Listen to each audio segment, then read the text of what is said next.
Rồi đào ta ri hùa sở rân để tam chanh vọng dầm báo mà nhôm ná cái thà cái thùng ná kìm trong từ mưa bia cái khai ao tới cái co cái nó thì pro ai như thùng bị cua bên trong từ mưa bia khai bia nó tàu tiệp của bạn tư vậy mà dáng trâu cho clown thuyền vọt trên tập bồn đó là cái trong đăng tới nhiều mới từ lợp mưa bia vọng dầm đai như rất nhiều mấy người mưa bia trong bạ co mình vọng tôm nó lừa kre đi hùa rân người mưa sang mình khởi khơi như bọn cha mà lấy chỉ mơ bọn xạ thế mình đang chầm lộp mơ bọn từ bàn bát mơ bàn ná khơi bọn từ bàn bát cằn là thốn cặp đào mà xây mà rồi mà pon to kia mới cái pu hà xây nó ngót nơi to mình đó nhôm khai đấy đó chẳng á bàn chỉ về miền riêng tầm na thà riêu à rồi nâng tông chỉ po bọn từ đó than prum á từ mưa prum mới thum dương bọn từ phía nó mai tới riêu à rồi chia thla nâng bọn với còn là ma sa thawai cung bọn thà ta sáng phải ta ong nô bà đây thà ông nâng tra đăng à nè tra đăng cái group phe có vẻ tao nó sẽ đặt cha tổ mà ha ri từng buôn để lời gọi cha tay ta hái và bát thật tật thạ và bát bưu cả có về ra nâng và bát bưu là hạ cả ơi à ra hạ tao nó sẽ cả tê và ri cứ bản nè pol chăng ai sama samput theo xã nó cứ bập prum namasaka bập put namasaka ta sama samput theo xã nè xa vẽ tầng o cái cờ lê mưa sầm lăng mưa khơi tha pịa tầng buôn tầng pịa tầng o nâng sót tập pịa namasaka bập put bà chẳng dừng độ giờ mà tầng o mới giờ mà to khi này tức sâu đại tầng o rồi mong tới namasaka bẹp ná coi dừng bàn đấy ấy chẳng bán chứ phải cá trên nè mô nâng o nè mô ta sạ phải kẹo vẽ tao ra tao sama samput theo xã nâng chanh mà clear chẳng mau nắng sót tập viện là masaka bong tầng o bà bậc con mà cha mình chưa tới cho từ vĩnh chăm từ xưa lô cả cha đăng sông niệm môn chìm sa thu anu thề rẽ nẹt bạc cài chlói hơi nâng chăm sắt tờ cột pul nẹt pra nhôm hơi pram rụp mình nâng chẳng nhiệt nhôm bột tờ bò sát sốt nẹt mô tạc xạ rồi ngày nâng đăng ai mình cứ đăng ai nhôm đó mà mình bạch bạch che ai tiệt đi cứ sa ta cứ đi chia hàng đám hay hàng trong nó cứ mà hà prum chẳng đăng ai bắn đây ngồi tiền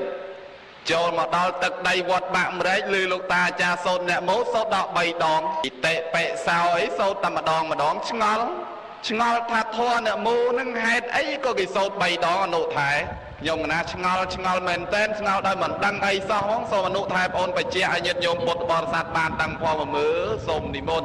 ý trẻ từ miền đi đấy nhôm ná cho mà đòi vọt bạn rét lư lâu cả cha sốt nè mô bay đó ở ngol bao ngol chẳng từ xưa lâu cả cha na nè sốt nông ạ xua tất đăng à thò đầu tây sốt ta mà đòn ấy ở cho mấy con nè mô sốt bay đòn đam từ bốn sốt bay thò nè mô thò đam đó là thò dạng canh tròn cõi thò tròn cõi sốt ta mà đòn hai đấy ban chỉ sốt bay vậy ta khác có thả bay nâng miền là bột môi bột thò môi bột song môi ọt đấy nè mô nâng toàn bột song đấy toàn bột thò đấy nằm mascara là bột ta mà ong đó bán nó nằm mascara bong nâng đau ta bay đong men nè mô nâng ấy mà mê nâng thò mà mê nâng bột song ọt đấy nằm mascara bột nâng bay đong pi pro cái group tha vị thi thôi cao chia bột nâng về miền bay là biệp đài che bán chia cái sốt bay đó của rúp tới tạm nâng nào ông mà cha xôm chìa sa thu chìa bài chanh bay là biệp mà tiết đó nhôm vị thi tra chia bột miền bay là biệp à lấy ngol vị thi tra chia bột bay là biệp nâng ta là biệp ấy là nô thái xôm vì sai chân nè bà nhà thật mũi vì gì thật mũi sở thi thật mũi nào ông mà cha xôm chìa sa thu bà nhà thật vì gì thật sở thi thật đạp đó đăng ấy lưu ta thật đăng thật ấy xôm đi bồn bọ bài nhiều mày ọt chui prai lấy nhom cả ná prai thế đấy nhom ná lục thà lư ta thật trong ấy ai cho đào mình lư vong lư ta trong rồi chứ thì chẳng chloi bậc kiên tới vơ vớ sẽ đạp khang đàm bán là khang trong tiết và bá xu thì tì mùi nâng kìa hơi tha nhà thật bàn này tha ca để tra đăngឡើងធ្វើដោយបញ្ញាប្រកបដោយបញ្ញាអើយចំណែកខាងមួយទៀតនៅគេហៅថាវិរិយាថឹកវិរិយានឹងវិរិយៈគឺសេចក្តីព្យាយាមការត្រាស់ជាពុទ្ធបានដោយការព្យាយាមហើយចំណែកខាងទី3ឯណោះគេហៅថាសទ្ធាថឹកត្រាស់ជាពុទ្ធបានដោយសារសទ្ធានៅខ្ញុំកណាប្រែប៉ុណ្ណឹងមិនដឹងឆ្អិនឬឆៅទេ បល័យមិនតាន់ចិនទៅហ៊ានប្រែប្រមាណនេះខ្លាចឆៅប្រគុណម្ចាស់គ្រូបល័យប្រចាំវត្តកោងកាងស្រាប់ហើយបើឃើញនៅឆៅប្រែទៀតផងសូមនិមន្តជ្រាបសាធុប្រែមកឆ្អិនហើយឆ្អៅអត់មានឆៅកន្លែងណាទេញោមត្រូវឲ្យប្រែហ្នឹងប៉ុន្តែឆ្ងល់ទៀតឆ្ងល់ពីរឿងបញ្ញាថឹកវិរិយាថឹកសទ្ធាថឹកតើការសន្សំបារមីមួយតើរយៈពេលប្រហែលឆ្នាំដែរនោះថែសូមវិសាចនីឲ្យចុះពីណាដឹងវាកើតមិនតាន់ដោយតែគ្នាហ្នឹងអើយបកែឆ្ងល់ម្លេះរៀនគ្រូណាក៏រៀនតែចម្ងល់អញ្ចឹងញោមអត់មានរៀនចម្លើយណោះឯចាញាតិញោមជាពុទ្ធបរិស័ទរយៈពេលបើយើងនិយាយដោយពឹស្ដារដូចជាបញ្ញាថឹកមួយនឹងគ្រាន់តែនឹកក្នុងបតីប្រាថ្នាថាឲ្យបានត្រាស់ជាពុទ្ធនឹងអស់9អសង្ខ័យកាប់មកអសង្ខ័យញោមតសេលេខ1ហើយដាក់0140សូន្យអាហ្នឹងហៅមកអសង្ខ័យលេខ1ហើយលេខ0បើយើងដាក់01គេហៅ10 02គេហៅ100 03 1000 04 10000 0140នោះមកអសង្ខ័យអាហ្នឹងដល់តែអសង្ខ័យហ្នឹងអសង្ខ័យផែនដីទៀតបានន័យថាផែនដីកើតហើយឆេះកើតហើយឆេះមកអសង្ខ័យដងអើយដល់ផុតមកអសង្ខ័យទៅគេហៅថានឹកក្នុងវាចានឹកក្នុងហរតីប្រាថ្នាឲ្យបានត្រាស់ហ្នឹងអស់9អសង្ខ័យញោមណា9អសង្ខ័យផែនដីឆេះ9អសង្ខ័យដងអើយបានបញ្ចេញវាចាប្រាថ្នាតែចង់ឲ្យបានត្រាស់ហ្នឹងអស់7អសង្ខ័យផែនដីទៀតបានទទួលព្យាករពីពុទ្ធទទួលព្យាករពីពុទ្ធមកទៅព្យាយាមដោយកាយផងដោយវាចាផងដោយនឹកក្នុងបតីផងសរុបគ្នា4អសង្ខ័យមួយសែនផែនដីទៀតបើសរុបមើលទៅអសង្ខ័យមួយសែនផែនដីប៉ុន្តែគេអត់រាប់អញ្ចឹងឯងវាច្រើនពេកដល់តែច្រើនពេកអញ្ចឹងទៅគេមិនរាប់អញ្ចឹងគេរាប់ត្រឹមតែព្រះអង្គបានទទួលព្យាករមកគេថាត្រាស់ដឹងដោយបញ្ញាថឹកនឹងមាន4អសង្ខ័យមួយសែនកាប់ព្យាយាមប៉ុណ្ណឹងអត់បានត្រាស់ហើយបើព្យាយាមត្រាស់ដឹងជីវិរិយាថឹកនោះអស់8អសង្ខ័យណាញោមហើយមួយសែនកាប់ទៀតបានត្រាស់ជាពុទ្ធឯបើព្យាយាមដោយសទ្ធាថឹកយូរជាងគេនោះ6ដល់10អសង្ខ័យហើយមួយសែនកាប់បានត្រាស់ជាពុទ្ធហើយចឹងវិធីត្រាស់ជាពុទ្ធក្នុងលោកមាន3វិធីហ្នឹងបានជាអ្នកមោនឹងឯងគោរពពុទ្ធគេគោរពសូត្រអ្នកមោ3ដងនោះណាអង្គម្ចាស់សូមនិមន្តជ្រាបសាធុជ្រាបហើយបានលឺហើយសូសៀងស្នៀងពវាចានុថែអធិប្បាយរាយសេចក្តីឃើញថាញោមឲ្យគួរជ្រះថ្លាណាស់តម្រាំនឹងបានត្រាស់ជាពុទ្ធមួយអង្គមិនធម្មតាទេគ្រាន់តែគិតគ្រាន់តែនិយាយរហូតសន្សំបារមីខ្លួនឯង4អសង្ខ័យកម្រៃមួយសែនកាប់ញោមមកកាប់ហ្នឹងគឺមកផែនដីដោយសពថ្ងៃផែនដីយើងអញ្ចឹងគឺចូលនៅក្នុងផតកាប់អញ្ចឹងក្នុងផតកាប់ហ្នឹងពុទ្ធត្រាស់4ហើយនៅសល់1ទៀតអញ្ចឹងញោមនៅមានវាសនាល្អណាស់នឹងទាន់ពុទ្ធមួយទៀតពុទ្ធហ្នឹងគេហៅថាពុទ្ធអនាគតអញ្ចឹងខ្ញុំកណាឆ្ងល់មិនទាន់ឆ្ងល់ពុទ្ធអនាគតទេឆ្ងល់ពីរឿងពុទ្ធអតីតៈហើយនឹងពុទ្ធបច្ចុប្បន្នតើពុទ្ធអតីតៈដែលបានជាកពុទ្ធបច្ចុប្បន្នមុនគេហ្នឹងពុទ្ធហ្នឹងឈ្មោះអីដែរនោះថែសូមវិសាចនីយើងដែលបានពូលអំពីពុទ្ធពីអតីតមកព្រះអង្គព្យាករមុនគេនឹងគឺពុទ្ធទីបង្កណាអង្គម្ចាស់សូមជ្រាបសាធុជ្រាបហើយអនុថែកឡោសេឆ្លាតណាស់ដឹងតាំងពីពុទ្ធជាកពុទ្ធបរមគ្រូជាម្ចាស់នៃយើងមុនគេគឺពុទ្ធទីបង្កអញ្ចឹងញោមចាំហើយញោមណាតាំងពីនងមក4អសង្ខ័យកម្រៃមួយសែនផែនដីរហូតទៅដល់ពុទ្ធបតមុត្តរៈពុទ្ធទី10គឺរយៈពេលមួយសែនផែនដីទៀតរហូតទៅដល់ពុទ្ធកាសបៈដល់ផតកັບនឹងបានពុទ្ធបរមគ្រូជាម្ចាស់នៃយើងបានត្រាស់ឥឡូវញោមដឹងហើយពុទ្ធអតីតៈពុទ្ធបច្ចុប្បន្នប៉ុន្តែខ្ញុំកណាឆ្ងល់ពុទ្ធអនាគតតើអង្គណាខ្លះដែលជាពុទ្ធអនាគតអនុថែសូមវិសាចនីបងបានសម្ដែងមកអ្នកនឹងត្រៀមត្រាស់ជាពុទ្ធក្នុងខាងមុខនឹងមានចំនួន10រូបប្រហែលជាញាតិញោមដឹងទាំងអស់គ្នាហើយគឺផុតពីព្រះយើងទៅគឺព្រះសិអាញោមមិនអញ្ចឹងណាព្រះសិអានឹងជាតិមុនជាអចិត្តភិក្ខុនឹងដល់ពេលសម័យក្រោយមកទៀតនឹងបានត្រាស់ជាពុទ្ធពនាមព្រះសិអានឹងឯងយើងហៅថាព្រះអរិយមេត្រីឯពុទ្ធទី2ញាតិញោមខ្លះក៏ប្រហែលជាមិនស្គាល់ដែរឈ្មោះរាមព្រាមនឹងបានត្រាស់ជាពុទ្ធឈ្មោះរាមសម្ពុទ្ធ នេះប្រពុតទី2ឯប្រពុតទី3គឺស្ដេចប្រសេនតិកោសលនេះដែលយើងឮលោកទេសនាថាប្រសេនតិកោសលប្រសេនតិកោសលប្រសេនតិកោសលនឹងបានត្រាស់ជាប្រពុតមួយអង្គដែរពនាមធម្មរាជាឯប្រពុតទី4គឺមេរាធិរាជដែលតាមផ្ចាញ់ព្រះអង្គកាលពីព្រះអង្គគង់នៅតាមតែផ្ចាញ់ព្រះអង្គសពបែបយ៉ាងនឹងញោមចេះតែផ្ចាញ់ផ្ចាល់រហូតដល់ភិក្ខុសង្ឃចង់សំដែងធម៌អីចឹងទៅស្រាប់តែចង់ស្ដាប់ធម៌អីមាននឹងមកផ្ចាញ់មិនឲ្យភិក្ខុសង្ឃបានស្ដាប់ជួនកាលធ្វើជាគោមកដេញជលជួនកាលធ្វើជាភ្លៀងធ្វើជាផ្គរប៉ុន្តែមាននឹងចាញ់រិទ្ធព្រះអង្គជំនាន់ក្រោយមកទៀតជំនាន់ព្រះឧបគុតដែលបនឆ្លងចេតិយនោះឆ្លងចេតិយព្រះធម្មមាសោកនោះឧបគុតចាប់មាននឹងចងជាប់ភ្នំដោយគម្រោងស្បែកឆ្កែនោះអាមាខំឬស្អុយទាញមិនរួចមិនដាច់ពីចំណងឧបគុតនោះក៏ចាញ់ឧបគុតនោះចាញ់ទៅសន្យាថាលែងមកលុកអុកលុកកម្មវិធីបនណាបានឧបគុតដាក់ឲ្យចំណាំថ្ងៃក្រោយចំណាំមើលអាកន្លែងណាមានគេដាក់តុងគេដាក់អីហ្នឹងចំណាំតែកន្លែងហ្នឹងមានបនដែរអញ្ចឹងណែឯងមិនត្រូវមកអុកលុកទេបានយើងធ្វើបនតែងតុងហ្នឹងញោមតែងតាំងពីមាត់ស្ទឹងមកហ្នឹងឲ្យឃើញថាអូកន្លែងនេះធ្វើបន់អញ្ចឹងមានណាដែលវាប្រងមករករឿងក៏វាអត់ហ៊ានចូលឃើញតែតុងហ្នឹងខ្លាចតែហ្មងមានហ្នឹងបានត្រាស់ជាប្រពុតមួយអង្គក្នុងកាលអនាគតញោមណាបានត្រាស់ដែរឈ្មោះធម្មសាមីនឹងមានរាជធិរាជនឹងដែលតាមផ្ចាញ់ព្រះអង្គ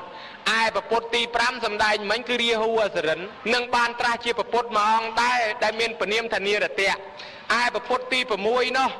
បានត្រាស់ជាប្រពុតមកដែរគឺសោនព្រាមសោនព្រាមនឹងមានឈ្មោះបានត្រាស់ជាប្រពុតទៅឈ្មោះថារាំងសីមនីញោមឯមួយទៀតសុភូតព្រាមនឹងក៏បានត្រាស់ជាប្រពុតឈ្មោះថាទេវទេពសម្មាសម្ពុទ្ធឯចំណែកខាងទី7នោះតោតេយព្រាមញោមធ្លាប់ស្ដាប់លោកទេអាសាលឺសំដែងលោកសំដែងថាសុភមៈមាននប់កូនតោតេយព្រាមកូនតោតេយព្រាមនឹងតែងទៅសួរព្រះអង្គសួរថាមិនក៏មនុស្សយើងកើតឡើងមុខក៏ខុសគ្នាមាត់វាមិនដូចគ្នាអ្នកខ្លះមានអ្នកខ្លះក្រអ្នកខ្លះល្អអ្នកខ្លះអាក្រក់អីសពយ៉ាងនោះអ្នកខ្លះល្ងងបានត្រាស់ជាប្រពុតដែរឯប្រពុតទី8ញាតិញោមឲ្យតម្រៃធនបាលបានត្រាស់ជាប្រពុតមួយដែរហើយនឹងមួយទៀតតម្រៃបាលីឡៃក៏បានត្រាស់ជាប្រពុតដែរជាប្រពុតទី10អញ្ចឹងពុទ្ធបរិស័ទជ្រាបស្រាប់ហើយព្រះសម្មាសម្ពុទ្ធដែលព្រះអង្គទ្រង់សម្ដែងមកមានពិតប្រកបក្នុងខាងមុខនឹងដែលយើងបានរាប់ត្រួសមិញនឹងញាតិញោមជួយរាប់មើលមាន10អចិន្តិភិក្ខុត្រាស់ជាព្រះសិអារាមព្រាមនឹងបានត្រាស់ជារាមសម្មាសម្ពុទ្ធស្ដេចប្រសេនតិកោសលបានត្រាស់ជាប្រពុតពនាមធម្មរាជាឯរាហូអសរិនបានត្រាស់ជាប្រពុតនោះពនាមនិរតៈឯមេរាធិរាជបានត្រាស់ជាប្រពុតពនាមធម្មសាមីឯសោនព្រាមនោះក៏ត្រាស់ជាប្រពុតនោះពនាមរាំងសីមនីឯសុភូតព្រាមនោះក៏បានត្រាស់ជាប្រពុតពនាមទេវៈគឺទេវទេពហើយបានតម្រៃបាលីឡៃនឹងក៏បានតម្រៃធនបាលក៏បានត្រាស់ជាប្រពុតឯតម្រៃបាលីឡៃនឹងក៏បានត្រាស់ជាប្រពុតដែរបើយើងរាប់ទៅឃើញថា10អង្គនឹងបានត្រាស់នៅក្នុងពេលអនាគតណាញោមណា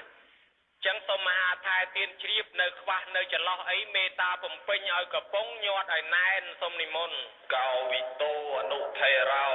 អនុថែបូនឲ្យឆ្លាតអីក៏ឆ្លាតម្លេះចាំអីក៏ចាំម្លេះដឹងតាំងពីពុទ្ធអតីតពុទ្ធបច្ចុប្បន្នពុទ្ធអនាគតដឹងទៀតញោមអំណះទៅមាន10អង្គទៀតណាញាតិញោមពុទ្ធបរិស័ទទាំងឡាយខំប្រឹងសន្សំបុណ្យបារមីដើម្បីឲ្យបានជួបពុទ្ធជួបនឹងព្រះច្បាស់នឹងធម៌ចិត្តល្អអាយុឲ្យវែងទៅញោមឲ្យបានជួបពុទ្ធបានត្រាស់ដឹងមគ្គផលអង្គេយាត្រាទៅកាន់ព្រះនិព្វានកើតចាស់ឈឺស្លាប់គួរធុញណាស់កើតឲ្យចាស់ហើយឈឺហើយស្លាប់ឲ្យកើតទៀតបានជាមានពុទ្ធត្រាស់នឹងដឹងហើយថាពុទ្ធទាំង10អង្គអនាគតនឹងដឹងថាបានត្រាស់ជាក់ច្បាស់ណាស់ពួកពុទ្ធបានជាកប៉ុន្តែខ្ញុំកណាឆ្ងល់ពុទ្ធទាំង10អង្គហ្នឹងតើត្រាស់ដឹងក្រោមដើមណាខ្លះទៅនោះថាសូមវិសាចនីពុទ្ធទាំង10អង្គហ្នឹងត្រាស់ក្រោមដើមឈើសូមនិមន្តជ្រាបដើមឈើដឹងតែដើមឈើប៉ុន្តែដើមឈើនឹងឈើអីខ្លះនោះថាសូមនិមន្តឆ្លើយដើមពោធិព្រឹក្សសូមនិមន្តជ្រាបសាធុពោធិព្រឹក្សមានន័យថាដើមតែពុទ្ធត្រាស់ដឹង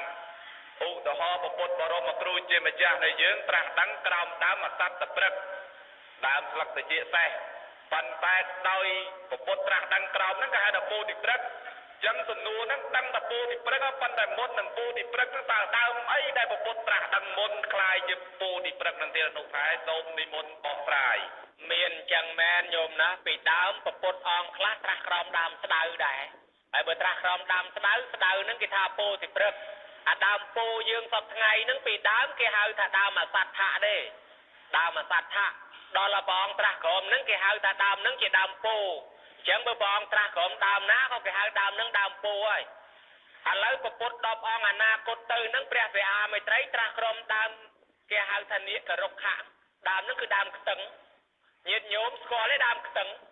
បើញោមមិនស្គាល់ដើមខ្ទឹងទេញោមធ្វើដំណើរទៅស្រុកសង្កែទៅវត្តអូតបងញោមវត្តសន្តិវ័នភូមិអូតបង2ឃុំអូតបងស្រុកសង្កែនៅក្បែរចេតិយនោះដើមខ្ទឹង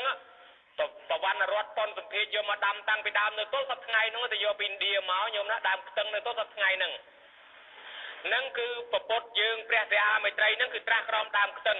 ឯរៀមមកព្រាមត្រាស់ក្រោមដើមច័ន្ទយើងហ្នឹងដើមច័ន្ទម៉ាក់ប៉ែនកូលេនលៀងសាទដើមច័ន្ទយើងហ្នឹងអនាគតទៅក៏ដើមពោដែរនរណាគោរពឲ្យហើយទៅឃើញដើមច័ន្ទឯងគោរពក៏បានដែរញោមណា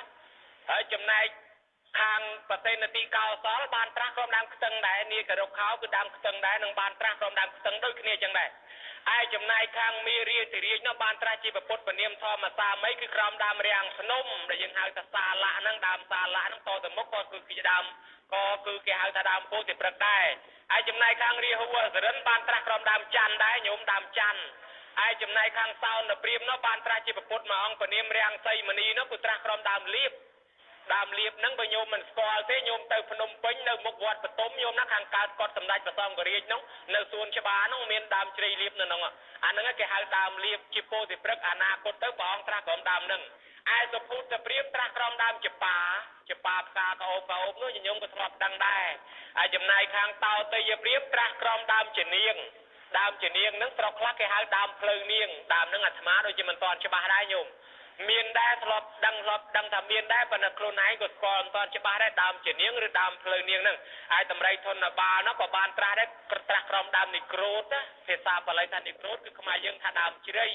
ហើយចំណែកខាងតម្រៃបាលិលាយកៈនោះក៏បានត្រាស់ក្រោមដើមខ្ទឹងនឹងដែរណាអង្គម្ចាស់សូមនិមន្តជ្រាបសន្តរាំងខោវៈអ្នកបកែណាស់ដឹងអស់ហើយយោងដើមលៀបដើមខ្ទឹងឲ្យដឹងទាំងអស់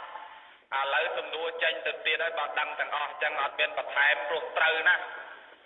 អនុថែបានពោលស្ដីថ្លាថ្លែងមកនោះអត់មានកន្លែងណាខុសទេចាប់ពីក្បាលសំណួរទី1រហូតដល់ឥឡូវលឺតែពុទ្ធប៉ុន្តែថ្ងៃនេះមានបុណ្យពុទ្ធាពិស័យផងបើមិនសួរពីរឿងពុទ្ធឲ្យអស់ដូចជាមិនអស់ចិត្តឥឡូវសួរពុទ្ធទៀតហើយអនុថែពុទ្ធហ្នឹងតើមានប្រមាណរចនាបថដែរនោះថែសូមវិសាចនីសួរពុទ្ធក៏សួរខ្ញុំកណាហ្នឹងព្រោះមិញឮថាបុណ្យពុទ្ធាពិស័យផងដូច្នេះសួរពុទ្ធទៀតបើសួរពុទ្ធសួរទៅកុំមកសួរខ្ញុំកណាបើសួរខ្ញុំកណាបានខ្ញុំកណាឆ្លើយបើសួរពុទ្ធតើពុទ្ធឆ្លើយប៉ុន្តែតំណងជាសួរខ្ញុំកណាទេសួរថាពុទ្ធនឹងមានរចនាបថក្រែងទៅសួរជាងបានដឹងព្រោះជាងគេអ្នកធ្វើបើតាមយើងរៀបរាប់មក8រចនាបថក៏មាន9រចនាបថក៏មានដែរណាអង្គម្ចាស់សូមជ្រាបសាធុជ្រាបហើយ8រចនាបថក៏មាន9រចនាបថក៏មានចឹងចង់អនុថែបកស្រាយ8រចនាបថរចនាបថអ្វីខ្លះ9រចនាបថហ្នឹងបន្ថែមរចនាបថអីទៀតបានឡើងជា9សូមឆ្លើយរចនាបថព្រះហ្នឹងឯង8រចនាបថញាតិញោមធ្លាប់ឃើញចាំជួយរាប់អាត្មាញោមបើរាប់ខ្វះចាំជួយបោះប្រយ៉ងផងញោមណាប្រគុណម្ចាស់ហ្នឹងបកែសួរហើយតែសួរមិនស្រួលឆ្លើយមិនរួចហ្នឹងខ្មាស់ញោមមកអាត្មាចឹងតើញោមចាំជួយរាប់ដែលយើងតាមឃើញតាមពហិតាមវត្តតាមគំនូមកទី1យើងហៅថាពុទ្ធរូបសមាធិនឹងបាលីសំស្ក្រឹតគេហៅថាវិតរកមុទ្រីបងគង់ប្រភ្នែនពេនបបាតប្រហោះស្ដាំដាក់លើប្រហោះឆ្វេងបបាតស្ដាំដាក់លើបបាតឆ្វេងថ្មិចបនេតនឹងសមាធិរចនាបថមួយទៅហើយមួយទៀតដូចយើងកំពុងតែឃើញនេះប្រហោះឆ្វេងដាក់ទៅលើបបាតប៉ុន្តែប្រហោះស្ដាំសំយ៉ងចោះហើយគង់ដូចប្រភ្នែនចឹងដែរនេះគេឲ្យឈ្មោះថារចនាបថផ្ចាញ់មាដែលក្នុងបាលីគេហៅថាមាថាធម្មចក្រមុទ្រីដែលរូបព្រះអង្គសម្ដែងធម្មចក្រណារូបព្រះអង្គទេសនាគឺមានលើកដៃជាកាយវិការលើកប្រហោះជាកាយវិការឡើងហើយច្រើនដាក់បញ្ញវគិព័ទ្ធជុំវិញអាហ្នឹងគឺពុទ្ធរូបធម្មចក្រមុទ្រីគឺសម្ដែងធម្មចក្រ ai chấm này khang ti bốn cái hào ta bát ra tiên là một tria cứ bậc bột rúp này môn ban là bát đại cái khơi thà rúp nâng chỉ rúp cho hãy ao bát ai chấm này khang ti pram đôi dươngกับpông ta khơiนี่คือไสยนะmột triaรูปองเปรตนเปียนหรือก็รูปองตุ้มอันนั้นแกเอาชั่วแต่ไสยนะmột triaคือตุ้มเปียนจังโดยnhiệtโยมตลอดเคยเนี่ยโยมนะไอ้จำนายคางตีมวยตีนอกแกเอาชั่วท่าบริยมตรีอันในท่าบองปฏินโปบองกงปะพเนนก็ได้ชอก็ได้ปันเรียบห่อเจนแต่คางคราวโดยยืงไต่คืนขนมกับหนูบองเธอบ่อยแจอันนั้นบริยมตรีไอ้มวยตีแกเอาท่าพยมตรีอันนี้จิตีปั่มเปิลบริยมตรีจิตีปั่มมวยพยมตรีจิตีปั่มเปิลคือบองปฏินอภัยดอลซัดรูปนั้นยังแต่งเคยบองเรียบบาดเจนคราวปันสมยองเจ้ากล่าวชอก็ได้แบบเพลนก็ได้สมยองเพื่อใจไอ้มวยเตี้ยตีแบบใบคือบุปผรูปเปราะนี่เมื่อตามรอเคยสตราปฐมสัมโพธิเติมเมียนสตราในขนมวัดสันติวันตรกสังเกตมาหานมือเติมเคยประวัติเทบานบ่อสายทาบุปผรูปเปราะนี่นั่งเมียนสตรกขมายยืงให้เด็กกาวมุนเกบัมพอดอยู่ประเทศเกยถอยตามยืงเต้เกยเคยยืงถอยบ้านเกยมาจำลองตามขมายยืงเพื่อมุนเกยได้นึกเคยกาลปองกงในสระมจุลันนั่งเวียนเมียนเมฆเลี้ยงมาเปิลยุบผมเปิลง่ายอย่างนี้ในขนมตึกนั่งคลาดเลี้ยงแต่ตึกปองก็ล้างมาปอดจุ่มเป็นปองปอดจุ่มเป็นปองทวนเชียงเติบางตัวเปี้ยทวนตะโบลกรอบไปเลย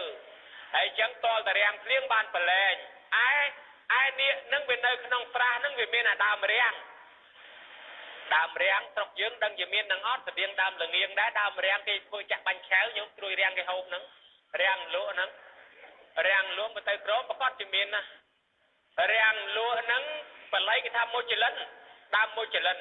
ตลาดสระนั่งเป็นดอกดามเรียงนั่งบานก็หาสระโมจิลันไอ้ตลาดนี้เป็นสระนั่งบานก็หาทำโมจิลันแต่นี้เนาะไอ้ตลาดจังเตยกินนักเคยเรื่องนั่งหล่อกินนอนคณีก่อสร้างประพุทธรูปประเนียปนันทาบยนี้ปอดจุ่มไปโดยเรื่องนั่งยังมือเปรี้ยมันเคยไอ้จังชนายโยนี้นั่งพูดจีบลังบองเตยไอ้บองกงในกระดาษในปีเลอเตยไอ้บ้านบางกว่าปีบางปีเลอบอระเตเกการศาสนาได้กินมาเคยยังกินน้อมเคยจำลองตามยืงเตยอันนั้นกว่าราชนาบอดปีผมใบนี่ยังโยจะตูเตยผมใบราชนาบอดนี่เด้ไอ้ราชนาบอดมวยตีนเนาะจิตีผมบุญเนาะเมียนคลาออดคลาแกหาทาปโปเดซัดอาบโลกเตสวระหรือก็คำพุทธศาสนาหันในยืนยังหาทาปพุทธเปรียเปอาไม่ไตรจิโปเดซัดนั่นคือรูปเมียนอลังกาเนาะคือถ้าจิตีปบดเนื้อเราที่ปนานาคนตเปรียเปอาไม่ไตรไอ้เบอร์คำมหายินแกเอาชั่วหาทาอาบโลกเตสวระปโปเดซัดขยมกันนาชลอยมาปันนังนั้นปปนมาจะให้เปรียบโดยสำลอยจังจองเพลขยมกันนาเจแต่สลอตำเราเนี่ยสระกาได้ไอ้ตอนเอาเนี่ยตรอกลายฮบกันโดยเติมบอลเติมปะหัวไอ้พลุมือพร้อมกับควายนิมนต์ไทยตีต้มนิมนต์สาธุจะเรียบหายตะตัวหายจะปะหายยึดโยมจะพุทธบริษัทดังหายราชนาบดระบบปปดอะไรปปดขยมกันนะตกมาลายสันเจ้าขยมกันนะตัวไปเรื่องบอลไงแน่บอลไงแน่คือบอลอภิไสเอาไว้ตื้อจีอภิไสนี่เมียนประมาณอย่างแดนุภายโอนสมวิสัจนีเอาไว้ตื้อจีอภิไสเมียนประมาณอย่างโอ้ยถ้าบอลไงนั่งบอลอภิไสโอ้ยเอาไว้ตื้อจีอภิไสบอลคืออภิไสเมียนใบยางต้มจีรีบสาธุดังถ้าใบยางนั่งจีรีบไปอภิไสใบยางตัวอภิไสนั้นแปลทำให้ทรงเฉลยอภิไสแปลมาถ่ายแจอภิปปบดเสจเทียนโนปัจจัยนั้นคือแปลทำปลอกปรุมสลายสอบเลือกตำกลางตำลางยูสะนาอมมาจ้าสมจรีบสาธุปลอกปรุมสลายสอบตำลางยูสะเมียนใบยางนั่งยางเอาไว้คลาทรงเตียนเฉลยสามัญเยปิไสมวยเรียเชียปิไสมวยปุถเทียปิไสมวยสมนิมนต์ต่อตูลสาธุตะตูลหายสามัญเยปิไสเรียเชียปิไสปุถเทียปิไสสามัญเยปิไส នឹងរាជាពិសេសមានន័យតែម៉េចដែរសូមនិមន្តឆ្លើយសាមញ្ញពិសេសអភិសេកសាមញ្ញបានន័យថាកូនចៅគេស្រោចទឹកឲ្យឪពុកម្ដាយគេដូចជាគេធ្វើបុណ្យចម្រើនបជនឲ្យឪពុកម្ដាយគេគេងូតទឹកលាងដោះកែឪពុកម្ដាយគេអានឹងគេហៅថាប្រោះព្រំស្រោចស្រពអភិសេកឪពុកម្ដាយដែរលើកតម្កើងឪពុកម្ដាយទី2គេហៅថារាជាពិសេសគឺអភិសេកស្ដេចឲ្យឡើងគ្រងរាជសូមប្រធេរៈប្រគ្រូត្បូងពេជ្រទទួលកោវិតោអនុថេរោឆ្លាតណាស់អនុថែញាតិញោមជាពុទ្ធបរិស័ទជឿអនុថែចុះមិនខុសទេប៉ុន្តែថ្ងៃនេះញាតិញោមពុទ្ធបរិស័ទទាំងអស់គាត់បានធ្វើបុណ្យពុទ្ធាពិសេសចឹងពាក្យថាពុទ្ធាពិសេសនឹងមានន័យយ៉ាងណាដែរអនុថែប្អូនសូមឆ្លើយពាក្យថាពុទ្ធាពិសេសមានន័យថាអភិសេកព្រះពុទ្ធប្រោះព្រំលើកតម្កើងតម្លើងព្រះអង្គពីព្រោះកាលមុនព្រះអង្គនឹងនៅជាដុំថ្មនៅឡើយទេនៅជាគ្រោះនៅជាខ្សាច់នៅជាសំងនៅជាបេតុងនៅជាការ៉ូនៅឡើយទេរួចបានគេយកមកឆ្លាក់យកមករៀបចំតាក់តែងធ្វើជាប្រពុតទៅគេមានលៀបមានលន់ទៅអានឹងគេនាំគ្នាអភិសេកលើកតម្កើងប្រោះព្រំសន្មត់កំណត់ក្នុងចិត្តចាប់ពីពេលនេះទៅថាជាប្រពុតដើម្បីគោរពថ្វាយអង្គមទាំងអស់គ្នាបានន័យថាចឹងឯងណាអង្គម្ចាស់សូមជ្រាបសាធុជ្រាបហើយអនុថែប្អូនឥឡូវគឺក្នុងឱកាសនេះគឺពាក្យថាពុទ្ធាពិសេសដោយអនុថែលោកបានបកស្រាយបញ្ជាក់មកអញ្ចឹងប៉ុន្តែមានពាក្យខ្លះគេថាថ្វាយបង្គំប្រពុតក្រែងលោកប៉ះស៊ីម៉ង់ថ្វាយបង្គំប្រសង់ក្រែងលោកប៉ះកូនអ្នកស្រុកឥឡូវថ្វាយបង្គំរបៀបម៉េចដើម្បីមិនឲ្យប៉ះស៊ីម៉ង់ឬក៏ប៉ះកូនអ្នកស្រុកអនុថែសូមឆ្លើយញាតិញោមឲ្យប្រហែលជាសួរហ្នឹងប្រងឲ្យញោមទៅផ្ទះទេយ៉ាងក៏អីអាត្មាចេះតែបារម្ភតែនៅតែសួរព្រមឈប់ហ្នឹងនិយាយតាឡើងទៅចោលហ្នឹងអត់អ្នកយ៉ាងកាញ់ឥឡូវហើយល្មមចប់ទៅដឹងអីសួរថាថ្វាយអង្គមព្រះប្រយ័ត្នប៉ះស៊ីម៉ង់ថ្វាយអង្គមប្រសង់ប្រយ័ត្នប៉ះកូនអ្នកស្រុកហើយខ្លះគេថាថ្វាយអង្គមពធប្រយ័ត្នប៉ះសត្រាស្លឹករឹតហើយថ្វាយអង្គមមិនឲ្យប៉ះសំណួរអញ្ចឹងចាំបាច់មកសួរខ្ញុំកណាធ្វើអីទេសួរតែយាយតាក៏គាត់ដឹងដែរថ្វាយអង្គមព្រះហ្នឹងក៏មកឲ្យប៉ះស៊ីម៉ង់ថ្វាយអង្គមថយក្រោយឲ្យបាន2ម៉ែត្រទៅវាអត់ប៉ះទេហើយថ្វាយអង្គមប្រសង់ប្រយ័ត្នតែប៉ះកូនអ្នកស្រុកក៏អញ្ចឹងដែរថ្វាយអង្គមមកខាត់ថយក្រោយឆ្ងាយ2ម៉ែត្រទៅមិនប៉ះកូនអ្នកស្រុកទេសូមនិមន្តជ្រាបសាធុជ្រាបហើយនឹងឃើញតែប៉ិតអញ្ចឹងមែនប៉ុន្តែចម្លើយនឹងមិនទាន់យកទេសូមនិមន្តឆ្លើយថែមទៀតសូមរតនាហើយបើចម្លើយអញ្ចឹងមិនយកចម្លើយឲ្យម៉េចទៅថ្វាយអង្គមព្រះប្រយ័ត្នតែប៉ះស៊ីម៉ង់បានន័យថារូបពុទ្ធនឹងធ្វើពីស៊ីម៉ង់មែនប៉ុន្តែយើងមិនមែនថ្វាយអង្គមស៊ីម៉ង់ទេញោមណាបដែតបដោយចិត្តនឹងអធិដ្ឋានឧទ្ទិសចំពោះពុទ្ធមែនតែណែណោះរូបនឹងជារូបស៊ីម៉ង់ជារូបលៀបថ្នាំជាឈើជាចម្លាក់មែនក៏ដោយប៉ុន្តែយើងថ្វាយអង្គមទិសដៅចិត្តចំពោះព្រះឯណោះអានឹងបានអត់ប៉ះស៊ីម៉ង់ហើយបើថ្វាយអង្គមប្រសង់អញ្ចឹងដែរកុំសម្គាល់ថាលោកនេះកូនយាយនេះអត់លោកនោះកូនយាយនោះអត់លោកនេះអ្នកស្រុកខេត្តនេះអត់លោកនោះអ្នកខេត្តនោះអត់ទេឲ្យតែដាក់ក្រហមសម្គាល់អាសាវៈព្រះទង់ជ័យអរហត្តអត់ដឹងថាលោកណាកូនពីណាមិនដឹងទេដឹងតែប្រសង់ឲ្យតែក្រហមណែអានេះអត់ប៉ះកូនអ្នកស្រុកទេហើយថ្វាយអង្គមពធអញ្ចឹងដែរឲ្យតែពធចេះតែគោរពថ្វាយអង្គមទៅកុំឲ្យតែថ្វាយអង្គមសភៅឬថាគោរពពធយកសភៅធម្មទានគេចែកពី3ក្បាលទៅហើយយកទៅដាក់តម្កល់ឲ្យថ្វាយអង្គមរាល់ថ្ងៃអូចប់ថ្វាយអង្គមធរថ្វាយអញ្ចឹងអត់កើតទេគោរពក្នុងពធហ្នឹងមិនមែនថ្វាយអង្គមសត្រាថ្វាយអង្គមសភៅទេបប្រតិបត្តិបូជាធ្វើតាមព្រះអង្គផងគោរពថ្វាយអង្គមដោយកាយផងហើយបប្រតិបត្តិទៅតាមធម៌នឹងទៀតអញ្ចឹងខ្ញុំកណាឆ្លើយអញ្ចឹងឲ្យដឹងបានបន្ទុកដឹងអត់ទេមើលទៅខ្វះកលាស់តាណាទេមេត្តាបន្ថែមទៀតផងសូមនិមន្តជ្រាបចតុរោអនុថេរោឆ្លាតប្រកេនពអនុថែប្រកេនបន្ទុក20បន្ទុកលើ20ពេញណាបន្ទុកហ្នឹងគឺពេញមកដោះស្រាយហ្នឹងគឺពេញហើយញាតិញោមពុទ្ធបរិស័ទទាំងឡាយតាក់តងទៅនឹងការថ្វាយបង្គំពុទ្ធខ្ញុំកណាចេះតែមានចម្ងល់ឆ្ងល់បន្ថែមមកទៀតឆ្ងល់ថាពុទ្ធបដិមារូបតំណាងពុទ្ធហ្នឹងតើសាងនៅប្រទេសណាដែរមុនគេអនុថែសូមវិសាចនីហើយនៅក្នុងឆ្នាំណាសូមឆ្លើយហើយខ្ញុំកណានឹងកើតតនអីសួរសនួរអញ្ចឹងនោះសាងនៅក្នុងប្រទេសណាពុទ្ធនឹងគឺសាងនៅក្នុងប្រទេសដែលជាងធ្វើណាអង្គម្ចាស់សូមជ្រាបសាងនៅក្នុងប្រទេសដែលជាងធ្វើ ដឹងថាសាងនៅក្នុងប្រទេសដែលជាងធ្វើហើយប៉ុន្តែជាងធ្វើនឹងនៅប្រទេសណាហើយនៅក្នុងឆ្នាំណាសូមរតនានិមន្តហើយសួរហ្នឹងផងចោះសថិតិយកទៅណានឹងក៏រយឆ្នាំច្បាស់ម្លេះគេធ្វើមុនគេនៅប្រទេសឥណ្ឌាណាអង្គម្ចាស់ប្រទេសឥណ្ឌាហ្នឹងជំនាន់នោះគេហៅថាទីក្រុងបាតលីបតហើយធ្វើហ្នឹងតាំងតែពីពុទ្ធសករាជកន្លងទៅ400ឆ្នាំម្លេះពីព្រោះវាមានពីដើមមានរឿងមួយដែរថាព្រះអង្គមិនទាន់បរិនិព្វានហ្នឹងគេកសាងប្រាសាទហើយរូបព្រះអង្គក្លំច័ន្ទពីព្រោះព្រះអង្គនិមន្តទៅឆ្ងាយពេកប្រសិទ្ធិកោសលនឹកហ្នឹងគេឲ្យឆ្លាក់ក្លំច័ន្ទមួយតំណាងព្រះអង្គប៉ុន្តែវាគ្រាន់តែមានរឿងតំណាលឯអ្នកប្រាជ្ញទៅស្រាវជ្រាវរកមិនឃើញក្លំច័ន្ទហ្នឹងដល់តែគេរកឃើញពិតប្រាកដពេលព្រះអង្គបរិនិព្វានទៅ400ឆ្នាំហ្នឹងមានជាងធ្វើនៅប្រទេសឥណ្ឌាសូមនិមន្តទទួលសាធុទទួលហើយជ្រាបហើយញាតិញោមក៏ដឹងពីពេលវេលាហើយដែរគឺក្រោយពុទ្ធសករាជ400ឆ្នាំបានមានពុទ្ធបដិមារូបតំណាងព្រះអង្គមកក្រោយពីនោះមកក៏បានរៀបចំធ្វើបុណ្យអភិសេកតើអ្នកណាធ្វើបុណ្យអភិសេកមុនគេអនុថែសូមឆ្លើយអ្នកធ្វើបុណ្យអភិសេកមុនគេគឺមនុស្សសូមទានជ្រាបមនុស្សមនុស្សក្នុងឈ្មោះអីសូមមនុស្សថែឆ្លើយមកមើលសូមវិសាចនាមនុស្សឈ្មោះច្រើនអ្នកណាណាទៅដើររាប់អស់ប៉ុន្តែដឹងតែមេគេកាលនោះចេះមេគេគឺនាគកសេនថេរៈម៉ងពនាមនាគកសេនណាញោមនាគកសេនបានធ្វើពុទ្ធរូបពុទ្ធបានមកស្រុកខ្មែរយើងនេះគឺបកៅមរកតហ្នឹងជំនាន់នាគកសេនធ្វើហើយជំនាន់នោះឯងគឺមានពរាជានោះក៏បានជ្រះថ្លាដែរគឺក្រុងមីលិនក៏ជ្រះថ្លាចង់នាំគ្នាធ្វើពុទ្ធរូបមួយអង្គដល់តែចង់ធ្វើទៅក៏វាស្រាប់តែក្តៅដល់សកទេវរាជដោយសារពនាគកសែនថាទេព្រះអង្គមានបុណ្យបារមីអីចឹងបើយើងយករបស់អន់មកធ្វើវាមិនកើតបើអញ្ចឹងចង់រករបស់ល្អមកធ្វើក្តៅដល់ព្រះអិនសកទេវរាជហោះចុះមកជាមួយនាតល័យទេវបុត្រមកសុំទទួលភារៈថាទេទុកឲ្យខ្ញុំព្រះអង្គជាអ្នកធ្វើឲ្យជាអ្នកទៅរក